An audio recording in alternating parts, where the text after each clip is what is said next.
పోలీసులు కనుక తీవ్రమైనటువంటి చర్యలు తీసుకోకపోతే, ప్రభుత్వం పోలీసులకి హిందువుల విషయంలో ఖచ్చితమైనటువంటి ఆదేశాలు ఇవ్వకపోతే ప్రమాదం. సాధారణంగా ఈ పుష్కరాలప్పుడు ఇట్లాంటప్పుడు కావాలని కొన్ని క్రైస్తవ సంస్థలు లేదా దాంతోపాటుగా దాని పేరేంటి ప్రత్యేకంగా జ్ఞాన సంస్థలు కొన్ని పుట్టుకొచ్చి ఆ నీళ్ళల్లో మునిగితే అట్లాంటి రోగాలు వస్తాయి, ఈ నీళ్ళల్లో మునిగితే ఇట్లాంటి రోగాలు వస్తాయి, ఇది పుష్కర స్నానం అనేది మూఢనమ్మకం లాంటి పాంప్లెట్లు ఇదివరకు పెంచేవాళ్ళు.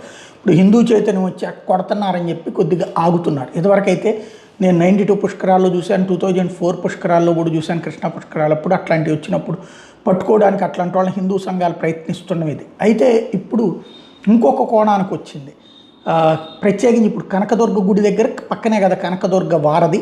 ఇదివరకు కనకదుర్గ వారధి అంటే కృష్ణలంక దగ్గర ఉండేటువంటిది. ఇప్పుడు కనకదుర్గ వారధి అంటే కృష్ణానదిలో కనకదుర్గ ఘాటు కనకదుర్గమ్మ గుడి దగ్గర మధ్యలో కట్టినటువంటి ఫ్లైఓవర్. అక్కడ కూర్చున్నటువంటి ఒక క్రైస్తవ మహిళ బైబిల్ని చదువుతూ, తప్పు లేదు రోడ్డు మీద ఆవిడ బైబిల్ చదువుకుంటే, కానీ తను అమ్మవారిని సైతానంటూ పెద్ద పెద్దగా అరుస్తూ బైబిల్ వచనాలు చదువుతూ హిందువుల్ని దూషించడం అనేటటువంటి దాని మీదన ఇప్పుడు హిందూ సంఘాల వాళ్ళు ఒక విజువల్ తీసి ఏంటిది అన్నటువంటి పాయింట్ని ప్రధానంగా ప్రొజెక్ట్ చేసుకొచ్చారు.